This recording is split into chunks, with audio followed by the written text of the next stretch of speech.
वो उन पर भी कुछ कार्रवाई करके साक्ष्य है इस वजह से ही किया गया है जो भी कार्रवाई है।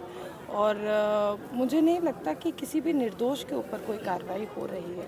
अननेसेसरीली लोग इसको कम्युनल मोड देने का प्रयास कर रहे हैं और ये कम्युनल नहीं है किसी भी तरीके से। मुझे लगता है कि ये जो सोच है, ये जो लोग हैं, उनकी सोच ही खराब है और इस वजह से वो लोग नोटोरियस माइंडसेट के साथ ये सब एक्टिविटीज़ करते हैं। जैसे निर्दोष वाला बात बोले हैं दीदी, तो क्या खुशबू पांडे इसमें दोषी लग रही है? जी, मैंने जैसे कहा कि जो भी इस वक्त जो जिला प्रशासन कदम उठा रही है, वो कदम किसी साक्ष्य के बाद ही उठाया जा रहा है। मैंने आपको बताया कि जिस वक्त पथराव हुआ था, उसके बाद जब नीतीश जी को हम लोग IJMS हॉस्पिटल में भर्ती करा रहे थे, तो सबसे पहले डिमांड हम लोगों ने यही की थी कि जो वीडियो उस वक्त वायरल हुई थी, उन दोषियों के ऊपर कार्रवाई की जाए। रात के 2 बजे सबसे पहले 5 लोगों की गिरफ्तारी हुई और उसके बाद तेज़ी गति से कार्रवाई हो रही थी, ये आप सभी लोग जानते हैं। खुशबू पांडे के ऊपर जो चार्ज है वो स्लाइटली डिफरेंट है। जैसे मैंने कहा कि साक्ष्य है उस चीज़ का, उसके तहत उनके ऊपर कार्रवाई हो रही है। आपने कहा था कि हनुमान चालीसा वहाँ श्रद्धापूर्वक हुई है, उसके बाद वहाँ से वापस लोग लौट थे। अब कार्रवाई जो हो रही है इसको भी आप सही मान रहे हैं? किस रूप में इसको देखा जाए, दोनों सेंटेंस आज मंत्री जी नहीं, आप मेरी बात को बिल्कुल गुमराह मत कीजिए, मेरे शब्दों को ठीक से समझने का प्रयास कीजिए।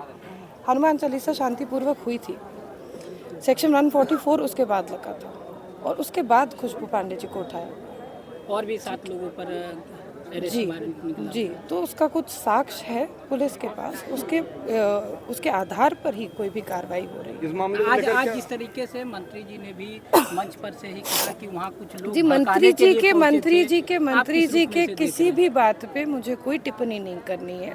जैसे मैंने पूर्व में कभी किसी के बात पे कोई टिप्पणी नहीं की, मैं आज भी नहीं करूँगी। निश्चित रूप से बहुत से लोग थे जो भड़काऊ मैसेज कर रहे थे या सोशल मीडिया पे पोस्ट डाल रहे थे और वो गलत है। किसी भी जो आज सिर्फ मंत्री जी ने, मुझे लगता है कि प्रदेश अध्यक्ष जी ने भी यही बात बोली है। और एक बात नगर परिषद में जो चल रहा था कई दिनों से,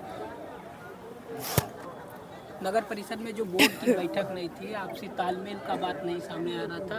नितिन नवीन आए थे मंत्री, तो उन्होंने कहा था कि सब चीज़ सॉर्ट आउट कर लिया जाएगा, लेकिन अब तक सॉर्ट आउट नहीं हो पाया। मुख्य कारण मानते हैं विकास जी नहीं, सॉर्टेड आउट है बिल्कुल। उसकी तो बैठक होने वाली थी, आज किसी वजह से रद्द कर दी गई क्योंकि वाइस चेयरमैन आपके इस वक्त हॉस्पिटल में एडमिटेड है।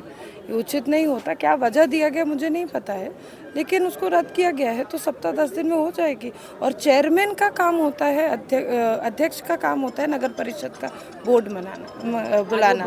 ये आप बात याद रखिए, ठीक है ना?